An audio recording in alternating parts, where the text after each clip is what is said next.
जय जगन्नाथ सांग माने मो मम्मी आज सेयार करिवो दही कड़ीर रेसिपी। चलतु स्टार्ट करबा आज रेसिपी।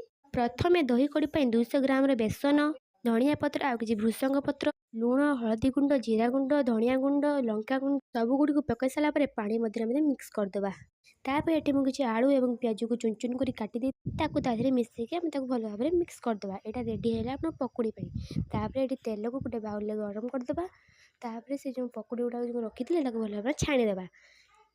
किसी समय पर छाणिला से पकुड़ी छाणिया माध्यम आम ये दही प्रस्तुत कर। प्रथम गोटे पैकेट दही गोटे बाउल ले समय आम हो जाता पकुड़ी। किसी बेसन को मुझे चलार गोटे छाणी देकी से बेलार पकईदेली। तापर मुझे लुण, लंका गुंड, हलदी गुंड भल भाव मिक्स करदेली। तापर ये कड़ाई नहीं तेल, पंच फुटण, भृषंग पत्र और किसी रसुण छेची दे नहीं जाइए।